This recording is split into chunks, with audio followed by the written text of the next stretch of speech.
what we're going to do, actually, we're gonna start by getting you guys into breakout rooms to get you guys warmed up, and of course to get you guys to do all the work, obviously. So what we would like you to do, or what I would like you to do, Janessa is going to pair you guys up. Hopefully Donna gets on very quickly. She's going to pair you guys up, and you have about 10 minutes with your partner just to have a conversation of what it's like with regards to what's called intensive togetherness with your family. So primarily we are looking at obviously your spouse or partner, but feel free to include your kids and any extended family members who actually live with you. But that will be our primary consideration, your immediate spouse or partner. So we want to ask you to begin to talk about what have been some of the highlights and challenges for you being with your partner, spouse, or immediate family all this time. But what it's been like? What have been some of the highlights, and what have been some of the challenges? And you may have worked through some of them already, which is awesome. Okay, so you guys will know this is the second in the series of 3, and we're talking about how we begin to readjust in our relationships. I'm just going to go here. So this is a really good one. I think we talked a little bit about this in the first session. So in relation to the circumstances that are around us at the moment, I mean, we can't really control what's happening out there, but we can certainly adjust ourselves. So obviously that means that we can actually, I think the word that was used was compromise. We can adapt and we can compromise for sure. So let's talk about some facts and predictions about this so-called increased intensity in our relationships. So idea about intensive togetherness. So we know for a fact that what used to be called domestic violence or relationship violence, which Shiro mentioned actually in the first session, is that it's actually increased. Okay, so I think research so far shows that certainly for people who are unemployed, who are living on the poverty line, those tensions are going to be increasing in the homes. And as Vancouver's Battered Women's Services has shown, there was a reported 300% increase in calls over this last 9 weeks in terms of relationship violence. And that's a group that I co-facilitate with Abbotsford Probation over the last 15 years. The second one is we talk about maybe there might be a baby boom. So I see Iris is going ballistic there. All right, Iris, I'm charging for entertainment. So anyway, so the baby boom, apparently we may have some, but it's not going to be a great deal. And again, you know, the evidence shows that after anticipated sort of disasters, spikes in births are actually quite common. The next one is divorce. This is going to be fun. I think this is going to be as bad as the relationship violence. I think we will see a great deal of divorce happening for couples who have been struggling.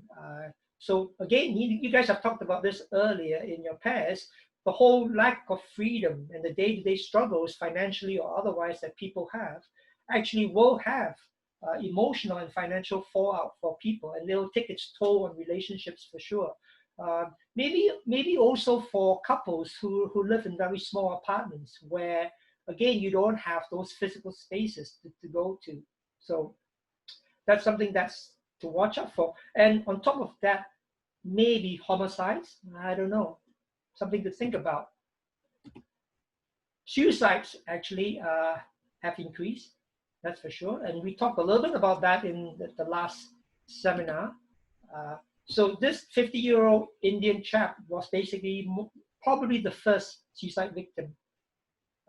And panic set in, and he killed himself. So when we send you this PowerPoint, if you click on his name there, you will probably get more information on him. And the youngest death was an 18-year-old, a 19-year-old British girl called Emily. So again, the announcement of the lockdown and the impending isolation, it terrified her. So anxiety levels went up, and she just took her own life. So they are quite scary statistics. Older adults. So older adults like me are at particular risk because a lot of the times older adults are quite lonely and isolated anyway. And now with social contact in the community at its minimum, it's actually enhances that. Interestingly enough, Senior Planet, I don't know if Iris subscribes to that, Senior Planet did a survey last Sunday, and they discovered that the biggest thing that older adults want to do when this is all over is to hug family and friends. 39% of them. I tried that, but people run away. So, but anyway, I tried. And the second one is dinner with other people. You know what Iris was saying earlier in terms of personal connection. So that's 16% for older adults. And 15% talked about going back to places of worship. So that was a survey that came out last Sunday from Senior Planet. But all the doom and gloom aside, and I mentioned this 3 weeks ago in the first webinar. So Janessa, Joanne, Paul, Shiro, and Lara will have to stay quiet on this one. I went on a run a few weeks ago, and I saw this wonderful poster on the garage of a house, and this is what it said. Okay, so we talk about really getting on top of each other. This is a poster that was on the garage. I thought it was so funny. So yeah. Anyway, I think my wife had put one out as well, but I have no takers so far. So when we talk about these intensive togetherness, I think one of the first things we want to be doing in general in our relationships anyway, never mind with this intensive relationships that we have so far, is the whole idea about looking within ourselves, the whole idea about self-care. So we cannot underestimate the power of a self-check-in. Check-in with ourselves before we raise anything with our significant other or family members. What is the issue, and how do we feel? But the whole emotional piece is a difficult one, especially, again, at the risk of stereotyping for us men. A lot of times, we're not as much in touch with our primary emotions as women are. I know I'm stereotyping here, because we know that when things don't go our way or we get disappointed, one of the first things we really go to is for all the anger words like I'm angry, I'm pissed off, I'm cheesed off, I'm annoyed. But those are secondary emotions. So we want to really get in touch with what are the primary emotions. Is it because usually in any relationship squabbles that we have, right? Some of the big primary emotions out there are that we are being misunderstood, we're being dismissed, we're being discounted, we are being ignored, we are being embarrassed, we're being rejected. Those are all the primary emotions that I think if we start from that place, it's easier for us to communicate that, and then we won't end up killing each other. So naming the troubling emotion is the first step to managing it. So we got to figure out what it is. And if we do a little digging, we might find that it was actually a very different emotion to what we thought we had experienced in the first instance. Okay, so it talks about taking a break when we start getting irritable and we want to strangle the other person. Take a break, sit with those feelings for a while, which is a very much of a mindfulness thing to do, and do a little bit more self-discovery, for want of a better word. So again, could be because we are frustrated. It could be because we are restless.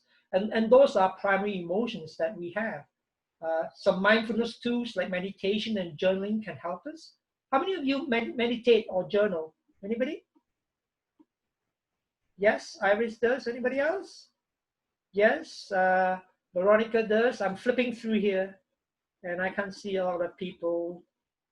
They're just showing me pictures. Okay, so feel free to jump in for sure. So journaling, and I think we talked a little bit about this last time, or maybe in a separate workshop. We know that journaling, putting down journaling, the essential definition of journaling is a stream of consciousness. Yes. So when we journal, we don't bother about grammatical mistakes, comprehension, sentence construction. We're just putting our emotions down on paper. And what journaling does help us with is that when we do that, it flips our brain from the right brain to the left brain, because all emotions and expressions are in the right brain. Okay, so we don't act on emotions, we act on rationality. So when we journal, it flips us to the left brain, where we are much more able to rationalize, analyze, and intellectualize the emotion. So, and we will have a much better response for that. Jason? Yes, I'll just interject there. Yep. So I remarried 4 years ago, but 6 years ago I went through separation and divorce. Yep. And I saw a counselor. The first thing I did is I went to see a counselor to help me through it, because it wasn't a choice thing for me. Yep. And that's the one thing she told me to do, was to journal. And I don't normally journal because I'm usually pretty in check with everything. I wrote in a period of 10 weeks, 6 journals. Wow. I actually had never went back to read them because they were awful. I know the things I wrote down. And the saving grace, I think we had a campfire one night and I actually burnt them. And it was very funny, but it was almost like it kind of got rid of all of that anger and all of that, and I just let it go. I sometimes wonder, it would be interesting to go back and read those, but no need to, right? No need to. Yeah. And you're absolutely right, Lara. That's one of the things that we tell people to do in relation to anxiety. When we put the stuff down, it could be on a piece of paper that you put in a shoebox, and at the end of the day, you chuck them all, or it could be you putting in a journal and at some point setting fire to it, writing it on balloons and then popping those balloons. It's very, very cathartic, actually. It saves you $125 an hour to a counselor. You can do your own therapy. You can be your own therapist, right? So really, really helpful. Interestingly enough, when you were mentioning that, and I was just laughing inside, I did some journaling of sorts, and I published it as a book. And my kids said, "It's just you ranting and raving." I said, "Yeah, that's therapy for me." So absolutely, yeah. Thank you for that. So yeah, feel free to jump in, folks. It's really important that you jump in, because it enriches the experience. The learning conversations that we have from people, it enriches the experience. Otherwise, coming from me, it's just boring because I'm just making it all up. So no, not boring. Can I just say something briefly about a previous slide? Absolutely. Shall I go back for you? We're talking about emotions there, and yep. My belief is that a lot of emotion is fear-based, and if expressed outwardly, it becomes anger, because that's the easy one. We all know what to do when we're angry, Absolutely. But when we're frightened, we don't like that, so that's we show anger. But if you turn it inward, it often becomes depression, and that can be very chronic, and be a real bad one. But I really, so much of what we feel in life is actually fear-based. It takes a lot of digging to get to that level, to figure that out. You're absolutely right, Iris. You're absolutely right, because anger allows us to feel that we're in control of a situation that we don't have control over. Absolutely. But I think sometimes where we fail is that if we are not aware of the range of primary emotions that are out there, it's much harder to connect with them.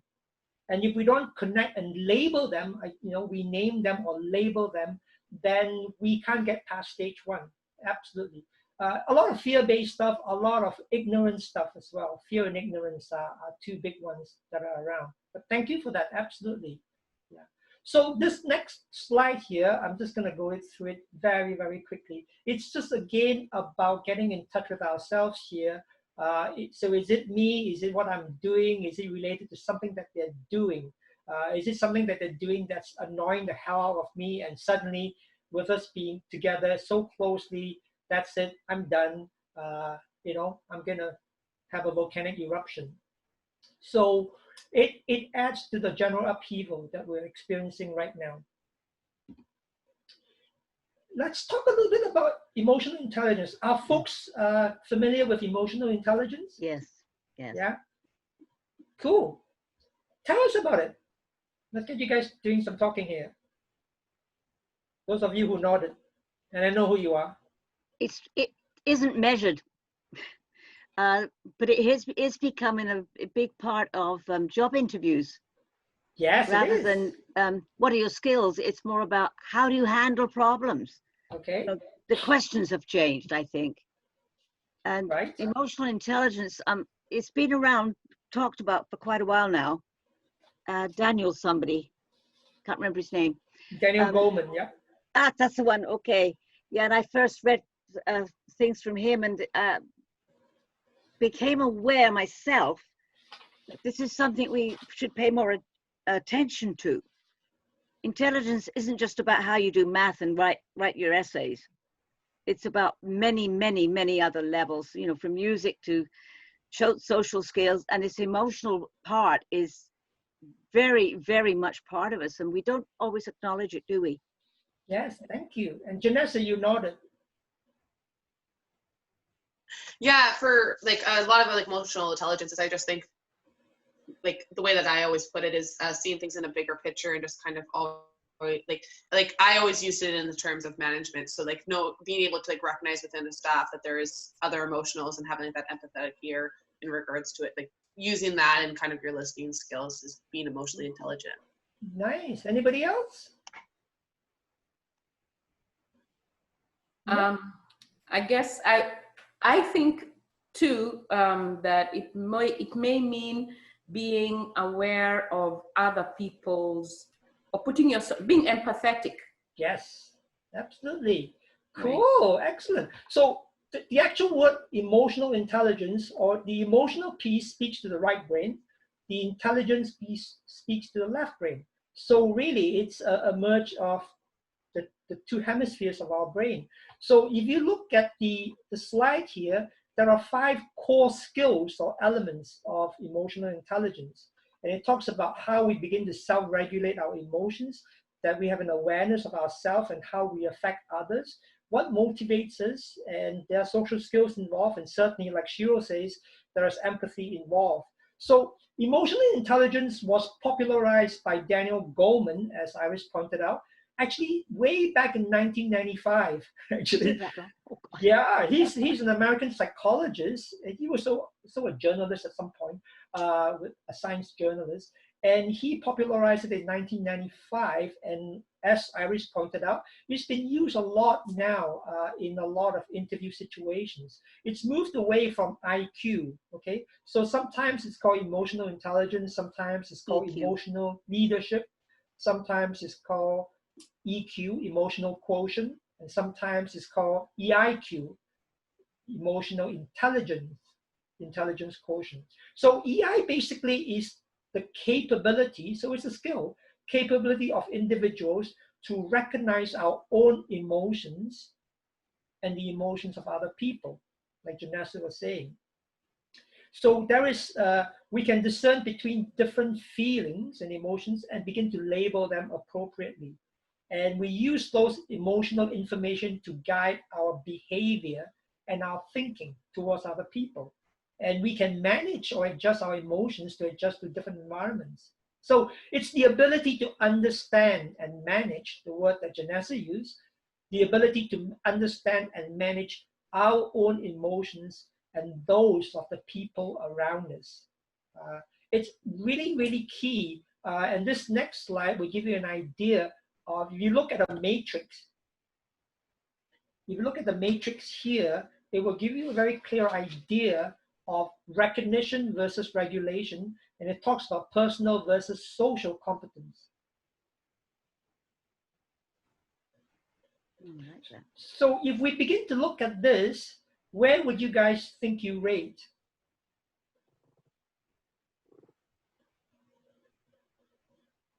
Are there any quadrants that you think, yeah, maybe I need a little bit work on? I would say maybe it depends on the day. Depends on the day. Yeah. And the people as well, right? Yeah. And the situation, absolutely. Yeah. But which quadrant would you say that you do really well on in general? even depending on the day, the situation, or the people? Myself, the self-awareness. Self-awareness for you, Personal Veronica? competence, yeah. The social competence I struggle more with. Right, okay, thank you. What about the rest of you? Okay, nobody's got a free pass here, okay? I think I'm competent in most of those areas, but sometimes hearing what the other person is saying under social competence, I sometimes have tended to misinterpret. Okay. That's probably where I need a little more work in my own listening skills. Right. The underlying message.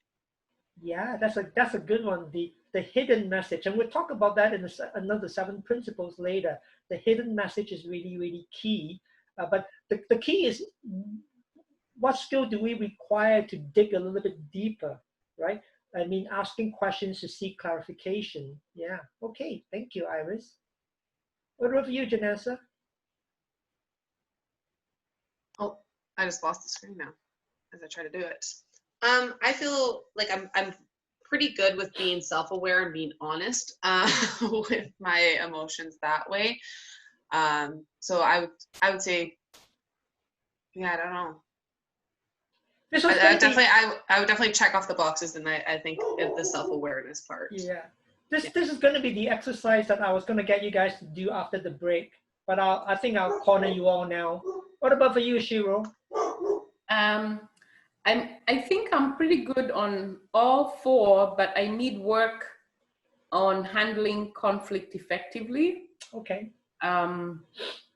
Yeah, I think that I tend to think I know what the other person needs than listening. Like Iris says, it's yeah, I probably should learn to listen more and to be more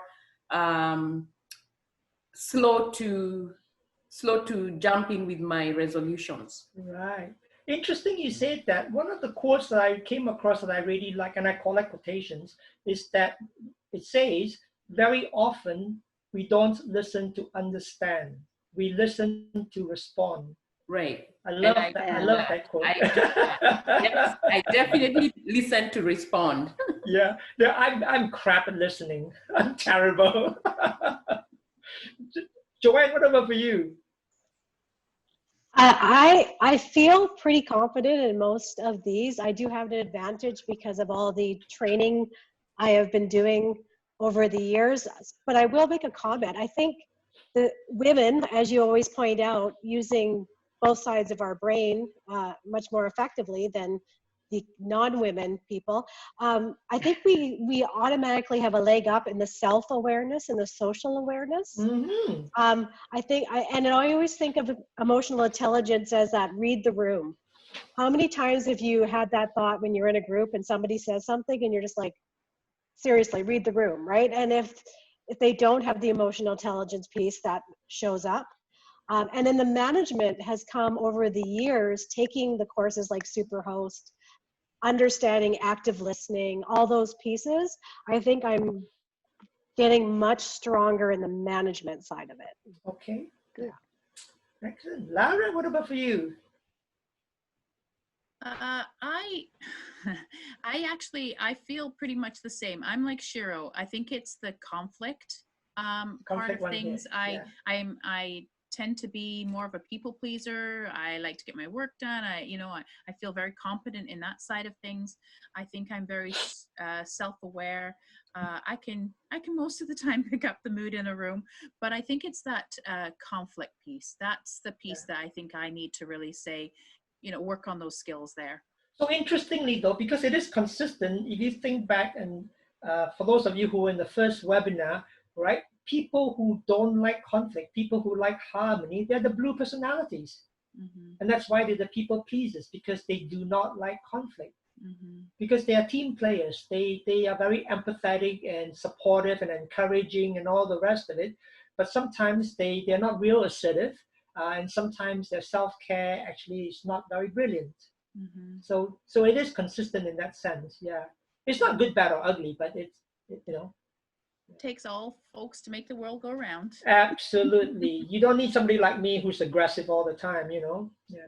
What about for you, Gwen?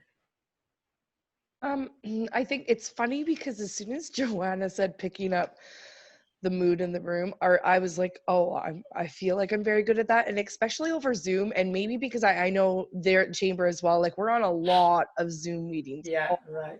Long, and there are sometimes like I just have to take my camera off because I'm like, are you kidding me? What is happening right now? So I think that we're really good at that, and honestly, I could check off almost every single box.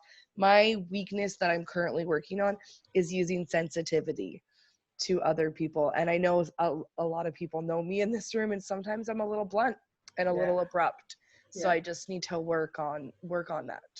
Well, that's the difference between being blunt and abrupt versus saying what you think, though. That's the difference between my delivery needs to be worked on. And I would definitely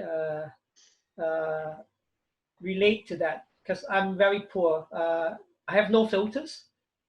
Joanne will tell you I have no filters. So and what you see is what you get, kind of thing. Yeah. So yeah, I'm pretty poor with that. Thank you, Gwen. Okay, Stephen, what about for you? Yeah, speaking as a non-female.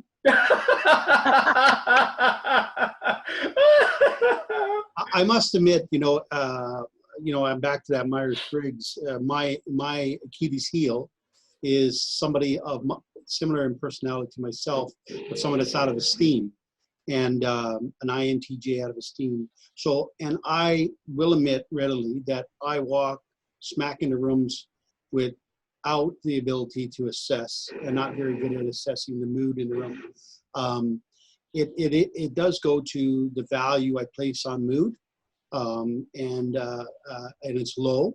I guess I should be more sensitive to that, because people that are in a negative mood, I'm not aware of, and the damage they can cause in a relationship can be tremendous. And so when I walk into a room and see that negative mood, or don't even see that negative mood, I move on to let's get on with business without taking the time to find out what's going on for that person, or be sensitive to how they're feeling.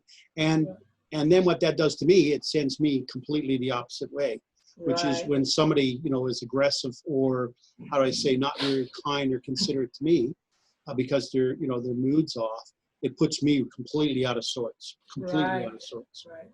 And how much do you think that has to do with the role that you take on when you walk into that room? Yeah, so I must admit, when I walk into a room or I have a meeting, I'm coming from a place of integrity from the start. I have no agenda to undermine or cause people harm. I assume everybody else is coming to the table with the same. But then I realized that, no, not everybody is that way, that they can be off-put for something for that day or that activity. And then how you deal with that's been a real challenge for me over the years. Yeah. That's the hidden stuff is always difficult, isn't it? Absolutely. And I often tell this true story of one of my bunny trails here, folks. This true story of a chap who went onto a subway train with his 2 young kids, and over the course of the journey, the kids started acting up, and they were noisy, they were screaming, they were playing with stuff, and in the end, one of the passengers turned to the dad and said, "Excuse me, the kids are just creating a ruckus here. Why don't you get a handle on them?" And the chap turned around and said, "I'm sorry, we're just coming back from my wife's funeral." Right? And it's like, wow, okay, we make assumptions. And we make assumptions and we act on those assumptions without really trying to figure out what's really going on for the other person. Yeah, I think that's an extreme example. Of course, absolutely, but it's very powerful. Yeah, but there are people, and I guess that's something I'd like to get some feedback on. If someone's coming at things from an agenda, a hidden agenda, or feeling very negative about something, how do you manage that without taking it personal and saying, what, I don't want to work with that person. You know what I mean? Yeah. Well, I think one of the things to do is to acknowledge that and put it on the table. because obviously everybody is in that meeting for a particular reason with a particular outcome. So if some of the stuff are getting in the way, then the question is are we able to park that stuff outside the front door while we attend to this meeting? And if we can't, then maybe we need to address that offline, outside that meeting, because it's not something that should disrupt or sabotage the meeting, wittingly or unwittingly. And that's always a good way to go. So that's not too bold? Actually, no, because, you know, one of the things that we don't recognize is that sometimes we walk on eggshells, like in mental health. I've been in mental health for 23 years. And when somebody comes in, I'm not going to beat around the bushes. I'm going to ask you straight out, do you have any thoughts of harming yourself? Mm-hmm. Okay? That's not beat around the bush. I'm not going to beat around the bush and try to figure out whether you have a plan to kill yourself. I'm going to ask you, do you have any thoughts of hurting yourself? And if you do, how often? Do you have a plan? What's your intention? Yeah. Then I go through some stages where I ascertain how serious that is. So it's putting it out on the table, because if not, then yes, you may personalize it, or two, you may just ignore it, but then the meeting doesn't go any further because, like you said, it affects the way you address that meeting. So putting it on the table is an excellent idea, because you're acknowledging where that person you think might be coming from and how that person affects you. So back to one of the pieces of the emotional intelligence core skills as well. So may I ask a question, please, Jason? Absolutely. So in a meeting, that would be the suicide question or something, or self-harm. Would that be something? I'm thinking Stephen's question about a meeting would mean, like today, if we were physically together, trying to do some agenda, a really important thing, and there's someone in the room who's really not feeling very well, but they're there, and I can't gauge their mood yet. Yeah. But I'm the host of that meeting. So would you be asking, should I ask at the beginning of the meeting something about how everybody's feeling, and really, you know,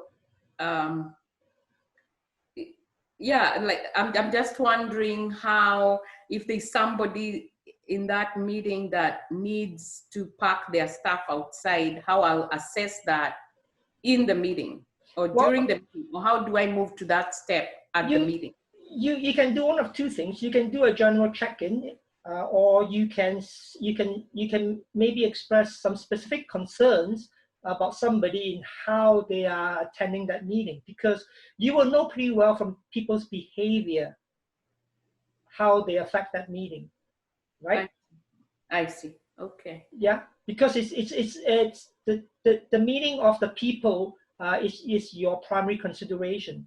So when we run a group, the group is the primary consideration.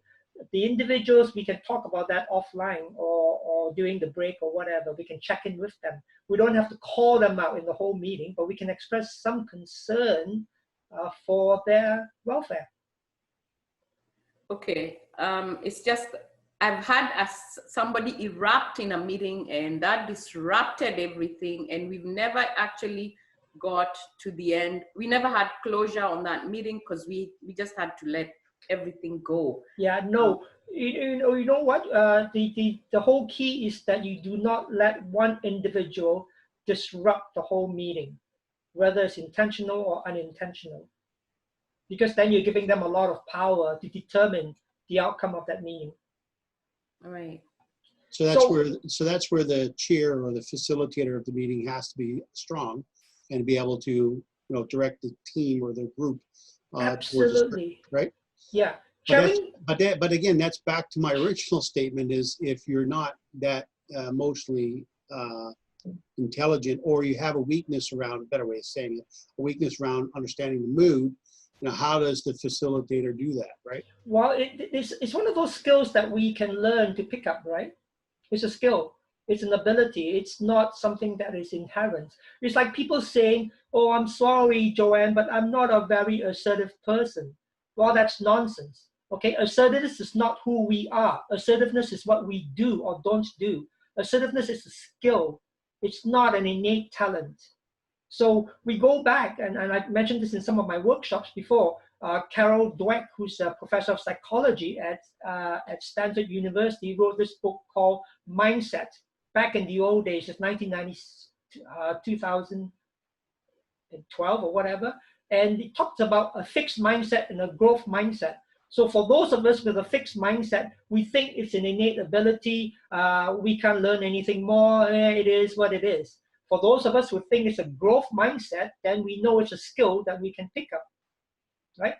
I'm very technologically challenged, Janessa will tell you that. But over the course of these 9 weeks, I've learned some skills in relation to Zoom workshops and stuff like that. And you can tell that I still screw up royally, getting out and then don't know how to get back in.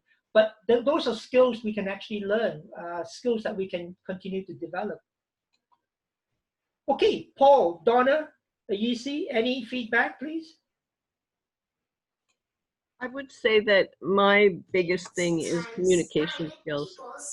Okay. I'm just looking. I have a feedback loop somewhere. Yeah, I do too. Somebody's doing math. I don't want to hear that. Yeah, that's probably more on the lacking personal competence. There's some areas there about clearly expressing ideas, and that I'm very good at walking into a room and reading the room because I read lips. So therefore I watch I watch people's expressions a lot, just so I can do that. But nice. Interesting. Yeah, because 93% of our communications is nonverbal. So in that 93%, 55% is body language and 38% is tonality. Only 8%, only 7% of our communications is verbal. 7%, that's all. So you have a heads up if you read lips. Absolutely. Yeah. Thank you. What about Paul? Paul and Yisi, any feedback? Nope. I guess they are somewhere. I have one, Jason. Absolutely. Can somebody be too empathetic? The answer is yes. Because empathy is also a skill. And that's a really good book written by, again, another professor of psychology at Stanford called Emil Zaki, who talked about empathy being a skill that is really needed now in our world of what he calls our fractured world. So yes, somebody can be over empathetic, but being over empathetic actually, what's the word? It actually is inhibits us from doing anything about it. Being over empathetic is actually very restrictive for us in how we manage to work with people. So yes, like you can be over empathetic. Sounds like sympathy. When you get too empathetic, you really have moved into sympathy. Yes. Thank you, Iris. Yeah, that's a really good way to look at it. Yeah. So, and I'd like to say something to Donna. I know Donna. We belong to a group together, and she's a marvelous leader. She's a very gentle leader. She's the leader of the group this year, and I wanted to know. I appreciate it. She's got a very gentle manner. Nice. And she leads very well. She's not aggressive at all, but she appears to be quite empathetic. Thank you, Iris. I think she's not, but I think she is. Thank you. Thank you, Iris. So what Iris has shown is that she practiced appreciation and gratitude. That's awesome, Iris. Yeah, I think these things are important. And a trainer I had many years ago when I worked in corrections, she was teaching me anger management, how to teach anger management. And she said, the one skill that the world needs as a whole, that is the most important, was empathy. She said, if you've got empathy, you're not killing animals, you're not killing other people, you're not harming others. Interesting. Thank you. Yeah. She has some very definite beliefs, and that was one of her strongest. That's awesome. I'm learning so much from you guys here. That's awesome. No, we're just saying what you already know. No, not at all. No, I'm always learning from my workshops. It's so awesome. That's why it's so important, because everybody has something to contribute to the learning conversation. So can I tell you about the group I lead on Tuesday mornings? I normally lead a seniors group at the Mission Seniors Place on 10th, and it's devolved to me over the last few years. I do most of the teaching there in health and wellness, but I've become kind of one of the main leaders there. And you get a room full of seniors, and you've got a world of intelligence and skill and information in that room. Absolutely. Yeah. And you found this as an adult educator, that you learn as much from your class as you try to teach. Absolutely. Absolutely. The collaborative effort, isn't it, Jason? Yeah, you know what? I learned more actually. I think I do too. So full of experience in the room, right? Yes. So before we got a quick break, and I know you guys have been listening to this for nearly an hour and a half. Well, I've got Paul on the screen. Paul, is there anything you can identify with or associate with on this matrix? Okay, so I had to deal with something here, so I'm a wee bit behind on you guys. That's okay. So I missed everything, kind of what you've been talking about. That's okay. So we were talking about emotional intelligence and how it translates into this matrix here that's on your screen right now. Is there any one of those quadrants that you identify with for yourself more than others, perhaps?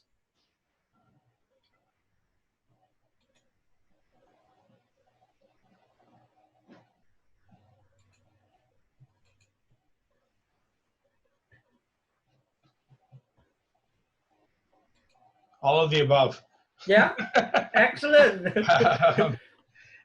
Self-management and self-awareness are both, let's say, high with me. I did a lot of conflict resolution stuff at the Justice Institute. Okay. So I really learned how to use all of these when I'm dealing with people. Okay. And different situations. Cool. And even be able to turn around a situation where somebody might be acting up and being able to turn them around into a calmer place. So yeah, I definitely touch on some of every of this. I'm not an expert of any of it, but I'd say self-management, self-awareness are my two. Good. That's awesome, guys. Thank you all. I suck at all of them, by the way. Just full disclosure here. Okay. All right. So are there any other comments or observations before we have a quick break? I have to head out for a 12 o'clock meeting. Are we going to be done, by 12? We probably will not be done by 12, Stephen, depending on participation. But I will try. How's that?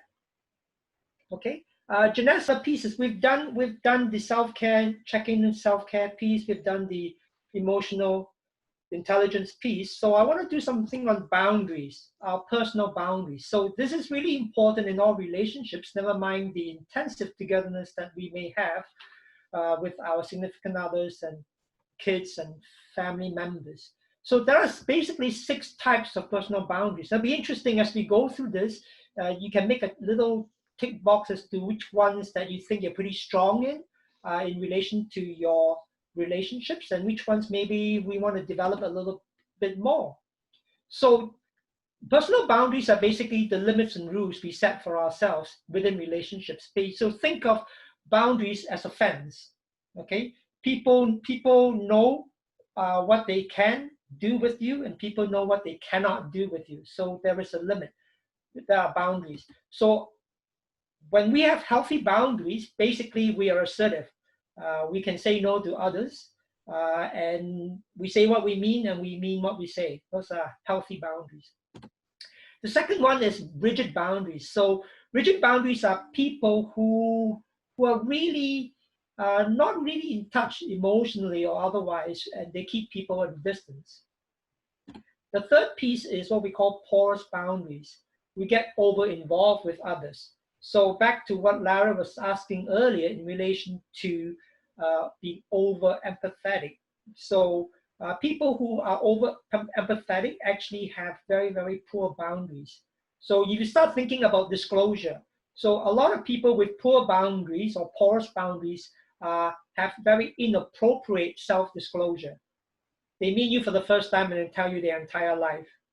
So it's like, oh, okay, you know what? So when I do a boundaries workshop, I often use some cartoons with these three types of boundaries. They're not types, but they are sort of sets of boundaries. So the one with if we have healthy boundaries, I would say that when it's raining, we have a raincoat on or we carry an umbrella. The people with rigid boundaries are the people in a bell diving suit when it rains. And the people with poor or porous boundaries is somebody who runs around naked in the rain. So I always think of those three cartoons when I talk about boundaries. Any comments on this so far? We good? Okay, let's look at types of boundaries. There are 6 different types of boundaries. The first one is physical boundaries. So physical boundaries is basically about personal space. It is about physical touch. For those of you who are familiar with, I'm just gonna go into this. Oops, sorry, where's it gone?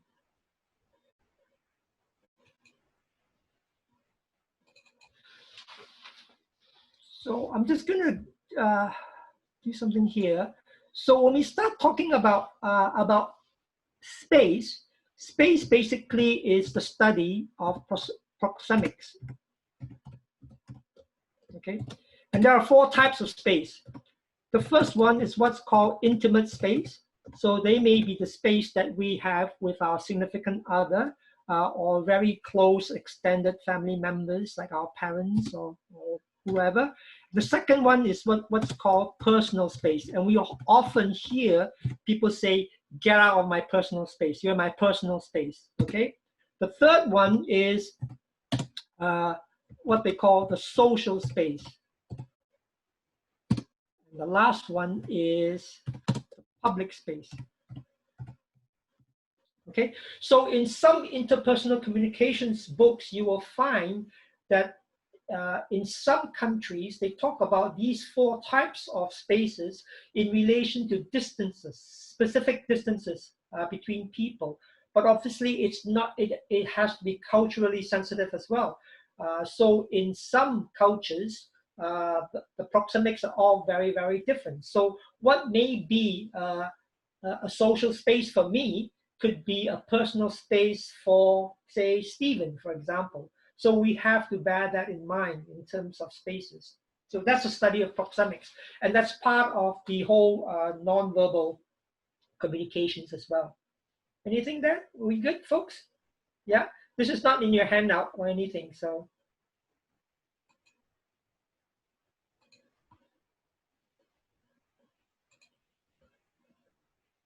Would it be fair to say that that has extremely changed because of this current pandemic? Here are the boundaries, yeah. Oh, absolutely, absolutely, for sure, yeah. So that's physical boundaries. The second one is what we call intellectual boundaries. Intellectual boundaries are about thoughts and ideas. So when we dismiss or belittle somebody else's ideas, we are crossing an intellectual boundary, okay? Emotional boundaries, a big one. Okay, emotional boundaries are about emotions, it's about feelings. So when we invalidate somebody's feelings, then that's a tough one. You know, sometimes I joke with my wife and I said, don't tell me how I feel. Right? When somebody tells you, you know, don't worry, Joanne, you'll be okay. Like, no, don't tell me how I feel, right? You want to be listening to how I feel, that's fine, but don't invalidate. Or telling somebody, say, don't worry, you'll be okay. No, you don't. No, that's going to be okay. So those are emotional boundaries. The fourth one, of course, is sexual boundaries. So it's about the mutual respect and understanding of limitations and desires between significant others, between partners. Okay, so we often hear about sexual harassment where the boundaries are violated because they are unsolicited and they're unwanted. Okay, whether it's touching or whatever. Fifth one, material boundaries. Material boundaries are about possessions and it's about money. Okay, so we don't end up stealing or damaging somebody's possessions. Last one, time boundaries. So time boundaries is about how we use our time. So we need to be mindful that we are not too, demanding of somebody else's time. So if somebody is not real assertive, then they're not going to say no because they like harmony, and then they may feel resentful and may end up getting into a whole lot of passive-aggressive behaviors to compensate for not being able to say no. Okay, those are the boundaries. Any thoughts on that? Or are we good to carry on?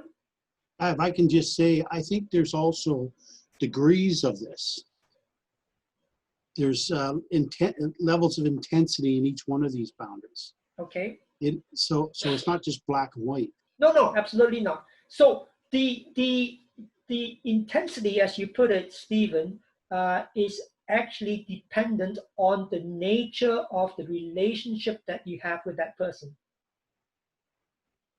Okay, so there'll be things that we do in terms of the types of boundaries which we know is okay with the other person because it's a level of relationship that you have with that person, whether you're joking or whatever. But obviously you don't do that to strangers. Does that answer your question, Stephen? Okay, I assume that's a yes. Okay, so I love Gottman stuff. Are people familiar with John and Julie Gottman stuff? Yes, no, maybe, don't know. Oh, good, I can make this up. Excellent. So John and Julie Gottman are clinical psychologists. They are researchers out of the University of Washington in Seattle. They have a laboratory there where they hook couples up into all sorts of machines to test their heart rate, to test their cortisol, their stress hormones, to test their urine for stress hormones. They test your blood pressure. They do longitudinal research on marriages and relationships. They have, you can train to be a Gottman facilitator for therapists. There are 3 different levels. Their workshops and their retreats are, and their books and their videos and DVDs are really, really, really expensive because they are the foremost marital researchers in North America, if not the world. And I love their stuff in relationships.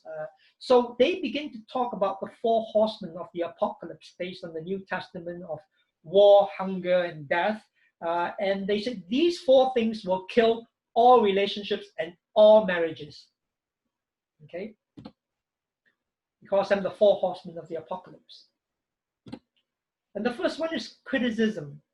So criticism is where we attack our partner or significant other at the core of their character.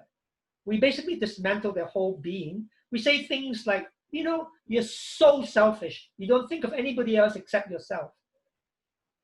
How many would you admit that you do that sometimes with your partner?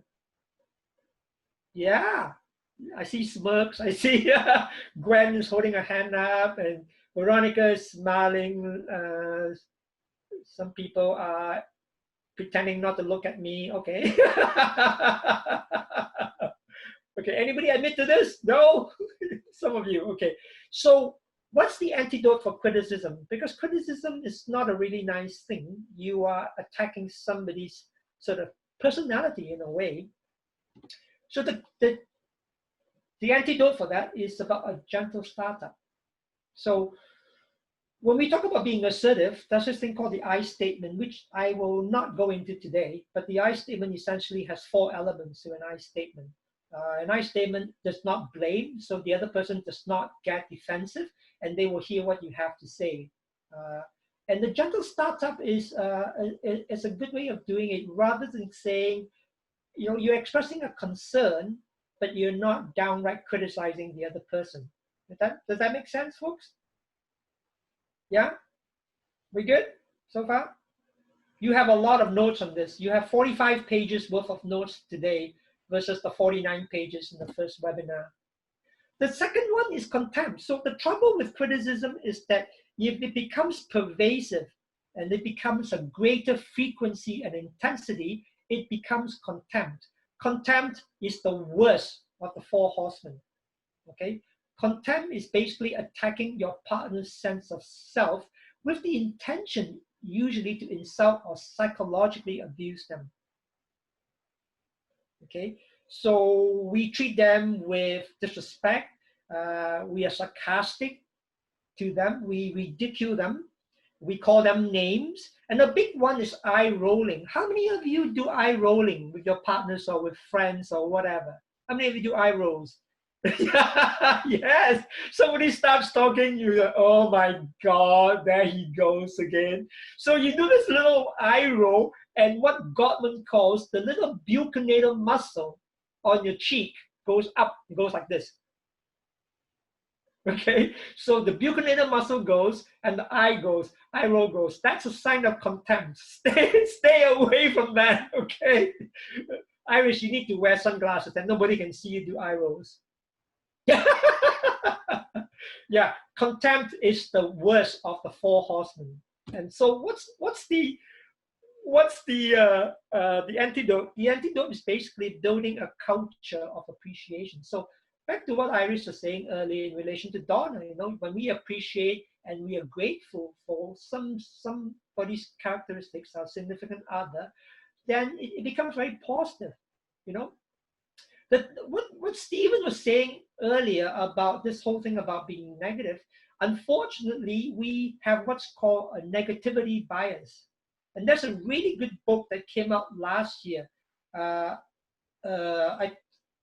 It's about negativity bias, and it's by Roy Baumeister. Roy Baumeister is a professor of psychology who've been through a number of universities, I think including Harvard, but he's at the University of Queensland in Australia right now. Roy Baumeister, he and somebody else, John Tierney, who's a journalist, wrote a book on negativity bias. He says that we have a bias towards negative stuff, whether it's the news about the virus or whatever.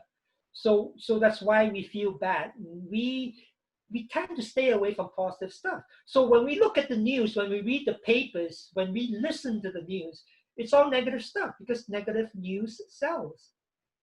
Positive news do not sell. So our brain, they say that our brain is wired in such a way that we look for the negatives because it's part of our makeup. So this idea of contempt, if we look at the antidote, it's the whole idea of building a culture of appreciating your significant other, rather than assuming a position of moral superiority over them, which is what contempt is about. It is the greatest single predictor of divorce, according to John Gottman. The next horseman is defensiveness. We get defensive, don't we? Yeah, because typically when our partner criticizes us, we get defensive. But we may also reverse the blame as well. Yeah, how many of you do that? I'm sure we all do at some point or another with our partner or with other people. So that's defensiveness. So we see ourselves as the victim. So we have to ward off this perceived attack, which we perceive as attack. So again, back to what Stephen was saying earlier, maybe we begin to personalize this, especially coming from a significant other. We will personalize any criticism. We'll become very defensive. So the antidote is like taking some responsibility about, okay, what is it that I'm responsible for? What rests with me and what do not rest with me? So beginning to have that, sifting out of it. Yeah, sorry, I did forget to call the dentist. I'll do it right now. rather than giving excuses and say, why didn't you call the dentist in the first place? It's your bloody dentist and it's your appointment. So it's very easy for us to go on the attack, right? Because we're being criticized. Last Horseman, stonewalling. This is a big one. Stonewalling is withdraw from the relationship because we want to avoid conflict. So I'll come back to stonewalling in a second. So the antidote is what we call physiological self-soothing. So what is it that we want to do to take a break to calm ourselves down? Because in situations of conflict, Gottman says that's what's called diffused physiological arousal. So we are under attack, these battle stations. So we do all sorts of stuff to defend ourselves and go back on the attack. Most of that is associated with blaming the other person. So what is it that we need to do to calm ourselves down? And he finds that when couples argue, if you guys can take a break and go away for 20 minutes, take a walk, get some fresh air, read a magazine, read a newspaper, whatever, pet the cat, pet the dog, come back after 20 minutes, our heart rate would have gone down and we will come back to the discussion in a much more healthy way. Okay, any questions on this before I go onto the board for the stonewalling piece? You good? Okay, everybody still awake? You guys are too quiet now.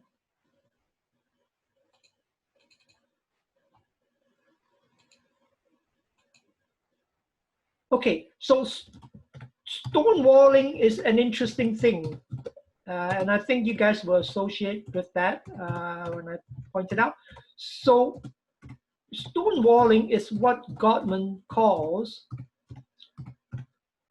emotional disengagement. We disengage from our spouse, partner, or significant other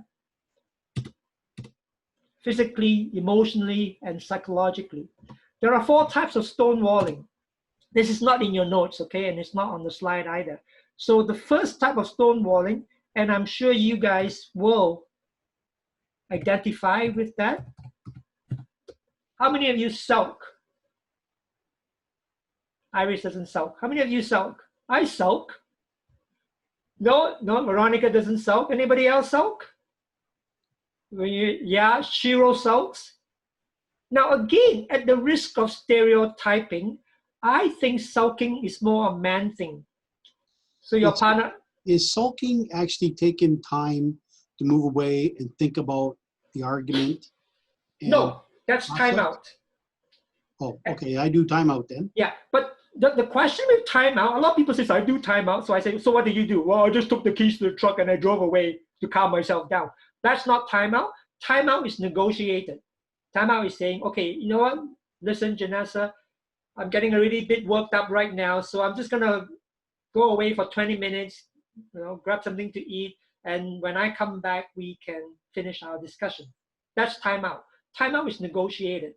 And is it taking time to process the discussion and figure out what your, next steps or position or the understanding where they're coming from? Yes, more like the latter, where they're coming from, but also gives your heart rate a chance to settle down.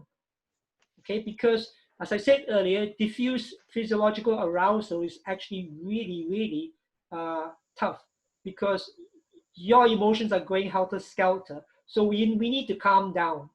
So, but timeout is always negotiated. And I think sulking is more of a man thing because what happens is that you pout your lips. You walk around and you pout your lips and your partner asks you, so what's wrong? Nothing.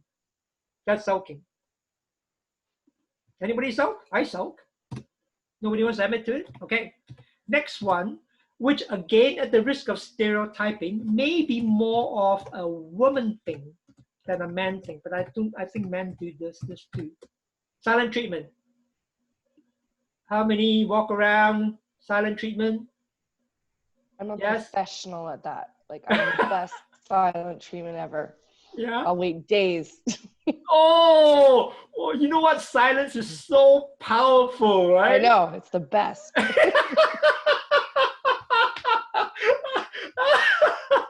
I know these are terrible. Okay, these are all stonewalling. Don't do it, guys. Okay, the third one, and which I sort of talked about a little bit with Stephen just now, is basically physical removal. You just take off, but you don't negotiate. You just take off. But taking off, you may say, well, I left so that I could go calm down. But if you don't negotiate that, it's just basically you having the last word in that argument. You've disappeared. You're gone. You're having the last word. So it's still a win. My first husband. That was my first husband. He stonewalled. Okay. So now you've gotten rid of him. He's buried in your back garden, right? Yeah, now I've got a guy now that, well, sometimes he sulks. Yeah. And he knows he's not going to win. Ooh! Well, see, that's the trouble with conflict. When we engage in conflict, we look at it as a zero-game sum theory. If somebody wins, somebody loses, versus a win-win situation, right?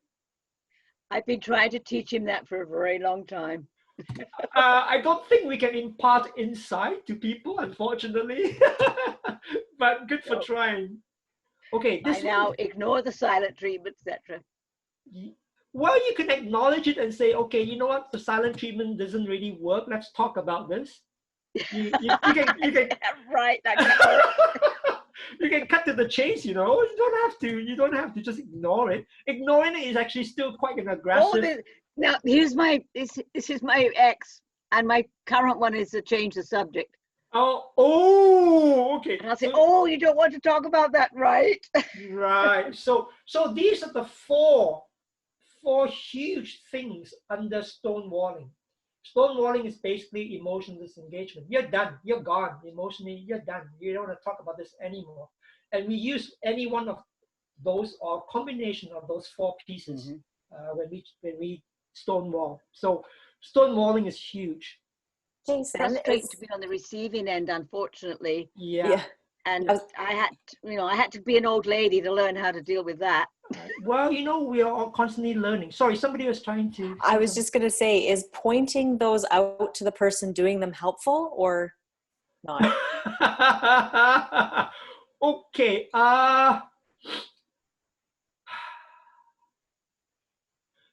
It depends on how you point it out. You could say, hey, listen, I got from this webinar that you are stonewalling. And you know what that means? I'll tell you what that means. Okay, well, that's not pointing it out. That's putting them down, right? I mean, you can point it out when both of you have calmed down and the conflict is somewhat managed. Now, I'm using the word managed because conflict sometimes cannot be solved or resolved, but it can be managed. So when you're both calm, you can do some education. It wasn't education. You can share your information. You can share some of the knowledge that you learned about that. But try not to point it out. That's exactly what you were doing. There's nothing worse than that. You know what you're doing right now. You're being contemptuous. That's one of the 4 horsemen. Like, okay, I don't think that's going to go down very well somehow. Does that answer your question? Okay. Yeah. I've been accused. Sorry. Yep. Monica. I was just going to say that I do that, and I probably pick the timing very poorly. The timing is critical. Yeah, the timing is critical. Sometimes it's better just to button your lips. You know, there are times with my wife and with myself, we just like, okay, you know what? We don't have to win here. We don't have to keep score. Let it ride. When we're both calm, we can talk about it if we still want to. Yeah. It's tough. It's tough. That's why I have a stapler handy. I just staple my lips together. You know. Piece of tape. Yeah. Oh yeah. Thank you. Duct tape is better. Thank you. Gee, that's less painful. Sorry. Somebody had a question earlier. I'm accused of changing the subject almost daily when it comes to emotional talk. Okay. So then I have to remove myself from the conversation, focus, and then I can enter back into it when, not that I'm in control of it, but that I'm protecting my own emotions going into it so that I'm prepared. Because if I get asked a question from my wife that's going to hit an emotional chord, I'm not prepared for that. So then I quickly go into a rabbit hole or a squirrel hole and change the subject. And then I have to go away, go hiking or whatever, figure out my answer and come back. So that's the way I do it. And I need to be on another meeting right now with Steve. So thank you, Jason. Thank you, and Paul. everybody else. Yeah, Bye-bye. thank you, Paul. Okay, bye-bye. Good. Yeah, good seeing you again. You too, likewise. Bye-bye. Bye. So this one here, and I know that Stephen needed to go as well. So very quickly, this just puts it all together. So don't criticize, make a specific request. And the I statement comes in really to mind here. Specific is a key word here. Don't be defensive, take responsibility. And don't be contemptuous. Express your feelings and needs. And we need to look about primary emotions here. And don't stonewall. Engage in something that's negotiated, that suits your temperature at the moment, and then come back when you're ready. These 7 principles are people, so if you're not aware of John Gottman's work, you will not be aware of these 7 principles. I love these 7 principles. When I co-facilitate my relationship violence group with probation, we really stress on John Gottman's stuff, actually. So 7 principles here for making relationships and marriages work. And you guys can, again, do a little checklist. The first one is enhancing your love map. So what John Gottman means by that is, how well do you know your partner? Do you know what stresses them out? Do you know what their dreams are for the next 5 years? Do you know what books they like to read? Do you know who their best friends are? Do you know who they hate? Do you know what foods they really like and what foods they really hate? Those are love maps. And if you Google love maps, you will find there is a questionnaire that I use in my Healthy Relationships workshop that gets you to tick off about 50 different statements. And then you can find out how well you really know your partner, right? So Shiro talks earlier about pushing buttons. Well, yeah, we know our partners really well. We know what buttons to push, right? I mean, one of the biggest buttons for all of us in any relationship is when somebody tells you to calm down. Like, don't tell me to calm down, right? Because we know what buttons to push. But do we also know what matters to our partner, right? What are their hopes? What are their goals in life? What's their history? What is their view of the world? Those are enhancing love maps. Anybody of you think you do really well here? Yeah. Yeah? Cool. Anybody else apart from Lara? No? Shiro? Yeah? But you also know what buttons to push though, right? So stay away from the buttons. I'm taking COVID as one of the opportunities. Yes, absolutely. Because you can't get away. You have to learn. But usually we think, okay, let's take a trip. But now it's there's nowhere to go. So we are definitely getting to know those love maps and know our partner. I know Norm now a lot better than before COVID started. Nice, that's awesome. Okay, you'll take the next webinar, okay? Right, Joanne's got you penciled in. June 16, okay, Shiro? No, I enjoy it when you do it. Thank you. Now that's changing the subject, okay? Right. So this next one is nurturing fondness and admiration. Okay. So basically, what it involves is that we really are genuinely fond and we admire our partner, and we nurture that, we cultivate that. Okay. We don't do it like as a one-off on specific things, but really we like, okay, what is it that I admire about my partner? What is it that he or she does that behavior-wise that I'm really fond of. And again, if you Google this, you actually you can actually go on a 7-week course in just fondness and admiration alone with the Gottman Institute. Okay, so what makes you cherish your partner? Okay, that's really key. Simple, but very often we ignore that. The next one is, I like this one because it talks about whether we turn away or we turn towards each other. John Gottman says that in our relationships and marriages, we, even our extended family or friends, we make what he calls bids for connection.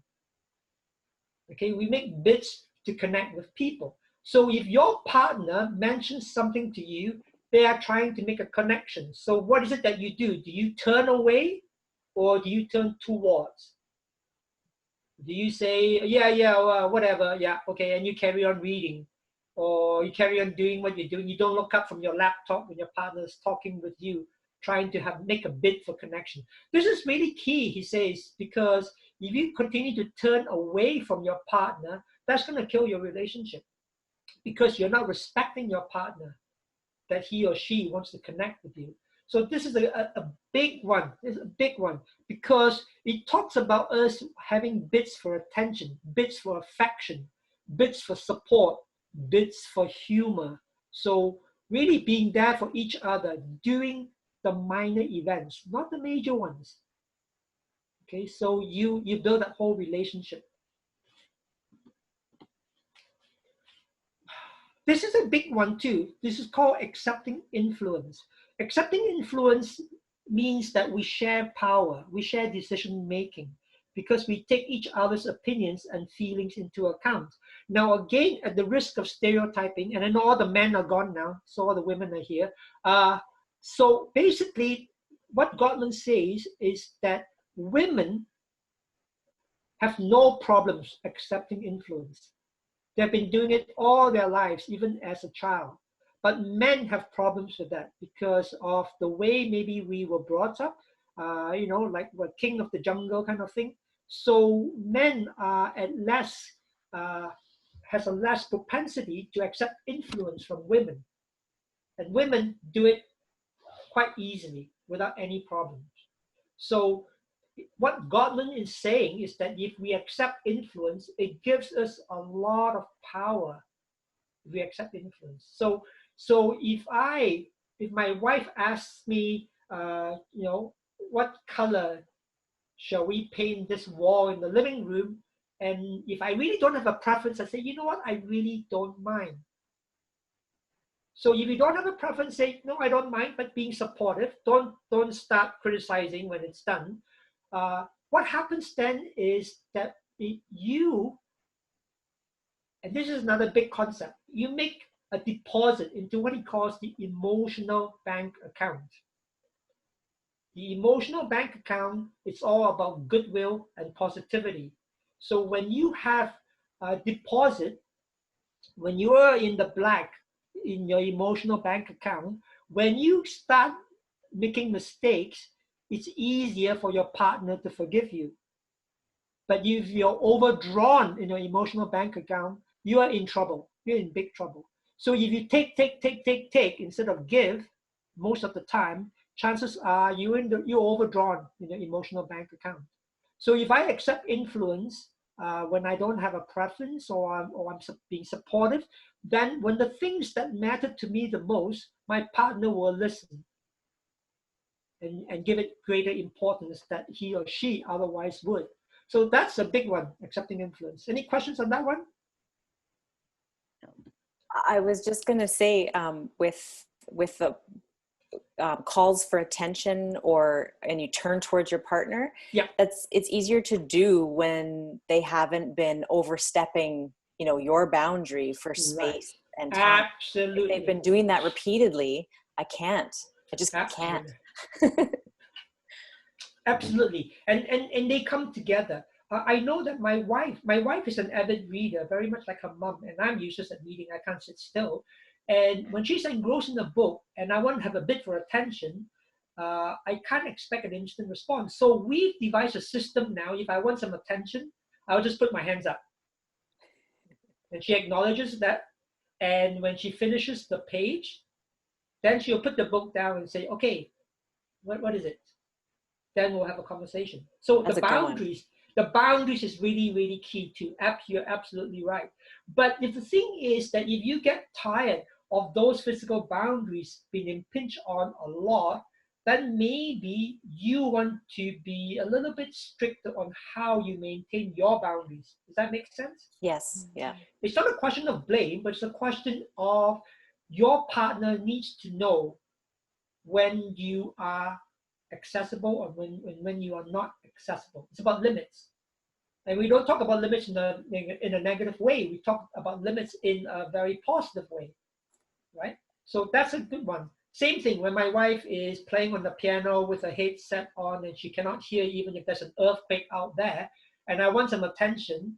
If I really need the attention, then for whatever reason, then I stick my hand up, and then she stops playing, and she takes the headphones off, and we can have a conversation. But we don't want to be doing that, placing too much demand on their time unnecessarily when they're busy, because that's a time boundaries piece that's coming in. Is that okay? Yeah, exactly. Okay. I have one quick comment. Number 4, with accepting influence, you had mentioned about the color of painting, and you had made a comment that I really don't mind. Yeah. It was that choice of words. Yes. I really don't care. Yes. Compared to I really don't mind. Thank you. And that is one of the 24 statements I use when I do the communication styles workshop. The language is so critical. When you say I don't care, it's a very aggressive response. When you say I don't mind, it's an assertive response. Mm-hmm. Thank you. Well picked up. The language is really, really key. I don't care versus I don't mind. There are times when my wife asks me, okay, what would you like to watch on TV? I said, do you want to watch this or that? And I said, you know what? I really don't care. No. I meant I don't mind. Because if you say I don't care and she turns on something and then you're going to start sulking or give that silent treatment, then it all goes helter-skelter. Yeah, totally. The language is key. Yeah, thank you. Thank you for picking that up. Number 5 is an interesting one. Gottman talks about solving solvable problems. So here's a shock to our system. Do you know that in your marriages or your relationships, 69% of your problems as a couple is unsolvable? 69%. They are called personality issues, okay? And what he means by that is that we bring a lot of baggage and bad habits from our previous relationships.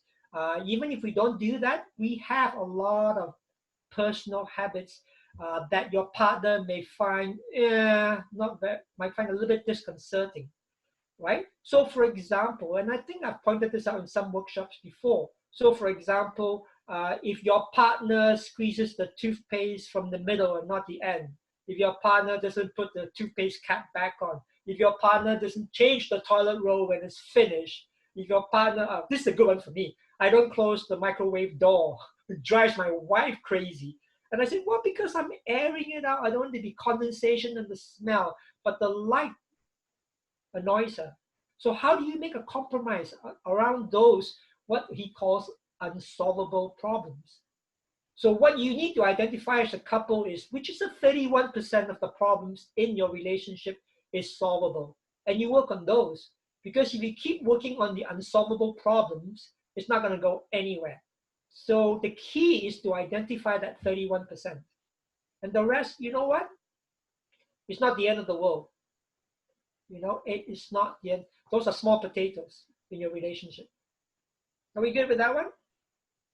This is a big one, yeah. So, it's about softening the startup. It's about making a straightforward comment about a concern and expressing your need in a very positive fashion.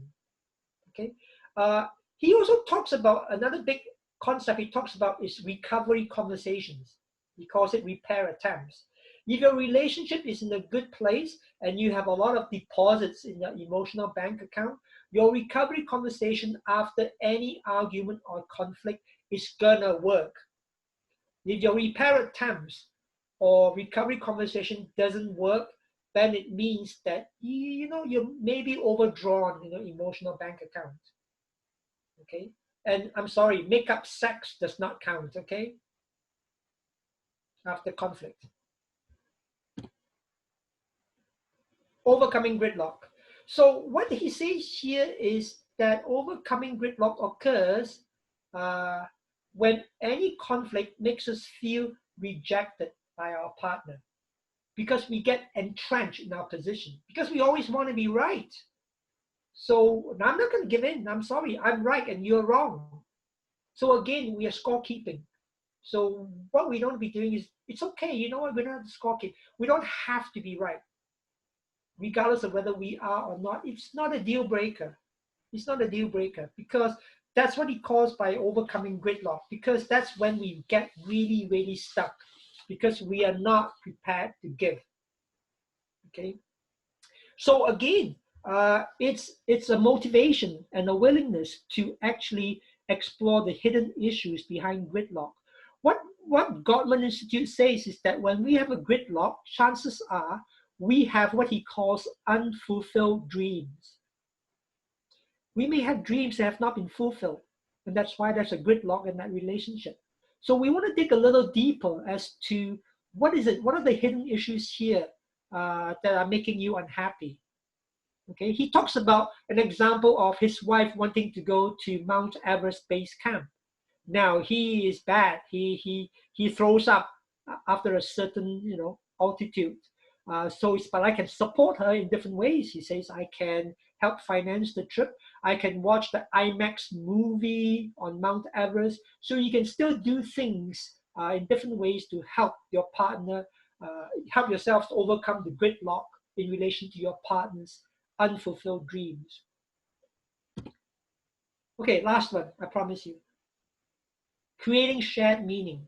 So shared meaning, according to the Gottman Institute, is a spiritual dimension to the relationship. So it's about symbols, it's about rituals. So what does it mean for us to have children? What does it mean for us to become grandparents? What does it mean for us to share a bed together? What does it mean for us to go on holidays? My wife mentioned the other day, because we can't go on any holidays at the moment, he says, she finds that when we go on holidays, that's when we really excel as a couple. Now I have to find out what she meant by that. I was thinking about it. But because we are in a different environment, we're not at home, we're in a different situation, we're not near families or friends. So we have, like Shiro was saying earlier, we have each other. We're in a different environment. We explore places, we explore food. So we really excel as a couple. And that's what it means for us in terms of shared meaning in relation to us going on holidays. So when we have a shared sense of meaning, our conflict is going to be much less intense. And our perpetual problems, which are the unsolvable problems, are less likely to lead us to number 6, which is the gridlock, where we don't give an inch and we can't get past goal. So we definitely cannot collect $200. I think that's the end of the session, but there are 4 books here I would recommend. So the first one is Emotional Intelligence, Daniel Goleman. As you can see, 1995. So he talks about all those 5 core skills and the matrix in this book. The second one is Dr. Henry Cloud. Some of you might have heard of him. Again, quite an old book, 1999, talks about boundaries. He's the leading authority on boundaries. This is the Gottman book, 7 Principles for Making Marriage Work. Updated in 2015. I will send you all this in the PowerPoint as well as the handouts. And this is another Gottman book published in 2001. He talks about relationships, the key elements for a healthy relationship. He talks about the emotional bits for connection. So he talks about a lot of those things there. And talks about a 5-step program for improving all the relationships. Wow, you read this book, your relationship and marriage is great. You're good to go. 5-step process. Nice and easy. Okay, we're done. Oh, sorry about that. Ooh, it's another 2.5 hours. Comments, observations, questions? I have a couple of comments, Jason. Absolutely. I love your comments and contributions. Sure. There was something you said of the accepting influence, and I think I got a little lost there when you talked about the bank account, creating an emotional bank account. Is that generally because you also mentioned the bank account for the gridlock and others. So I think that the bank account was probably, you are mentioning it in terms of emotional, the 7 steps. But I was wondering, when you talked about the paint, and you said, if your wife wants to do the paint, to repaint the house, that's okay. And I thought that there are things that maybe our men are accept it to be influenced easier than other areas. Maybe that's like for the house. I think most men will let the wives do whatever, and then there's some other areas that they absolutely cannot be influenced. Absolutely. So 2 pieces there. The first piece, and they're great questions, and I'll make them up as I go along as usual. So the first one is accepting influence. Accepting influence, I'll give you an example. When I facilitate the relationship violence group in probation, when we talk about accepting influence, a lot of abusive men, I'm not suggesting your partners are abusive, but a lot of abusive men think in a very black and white way. Okay, so that's one of the 20 cognitive distortions or thinking errors. So they are always saying no, no, no, no, no to everything, because my way or the highway. They are black and white thinkers, and black and white thinkers are very inflexible. They are very conservative, and they do not like ambiguity. Okay, you are absolutely right. So when we talk about accepting influence, we don't just mean that just because I don't have a preference for the color, and again, at the risk of being sexist, because women are much more color coordinated than men, but I still have to be supportive. I need to be helpful in maybe doing the painting, and I don't want to be criticizing after it's finished and say, "Oh, that was a stupid color. Whatever gave you that idea?" So that's not accepting influence. Now, accepting influence, you're absolutely right. At the second level, where things matter a little bit more to each partner, accepting influence is where we begin to have a conversation about how we compromise. What is it that I'm willing to give? What is it that I'm not willing to give? Right? So it's a compromise. It's not a collaboration. It's a compromise. So what bits of it really matter to me, and what bits of it that, okay, you know what, I can let that one go, and vice versa for you. And so that's what we mean by accepting influence. Sure. So it's not just a question of, yeah, I don't really care or mind, sure, do whatever you want. That's not accepting influence. And women accept influence at a much higher level than men would. Maybe because of our socialization. The other piece is the emotional bank account. I'll tell you a little story, which my wife is still telling 8 years later. When we went to Paris in 2012, and my wife is a person of culture. She loves museums, art galleries, and I'm useless. I'm useless at that stuff. Like some of you were saying earlier, I'd rather watch sports, okay? So I went with her to an art gallery, and I said, you know what?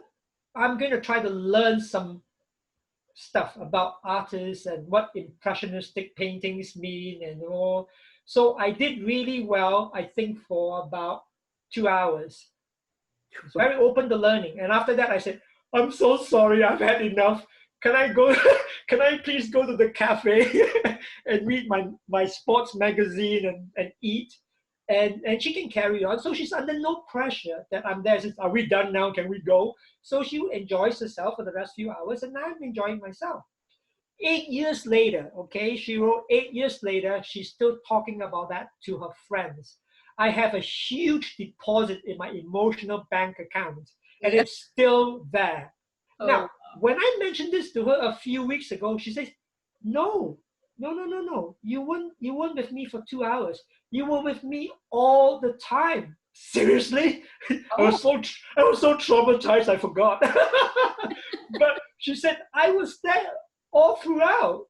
And I didn't bitch, I didn't sulk, I didn't go silent treatment, I did not criticize. I was full of an intention to learn. That's probably why that emotional bank account is still in the black 8 years later. Right. That's the emotional bank account. There are other pieces to that. So every Saturday, when we used to run with the group, I'm up earlier than she is. So what I do is I come downstairs, I have my breakfast, and before I go out, I bring her up a cup of tea. Regardless of whether she's sleeping or awake, I bring her a cup of tea. Okay, that's a deposit in the emotional bank account. Now, we're not suggesting we do this so that we can top up our bank account, so that we can have withdrawals later. It is not one of those where you do scorekeeping. It's not about scorekeeping. It's about doing it because you do it.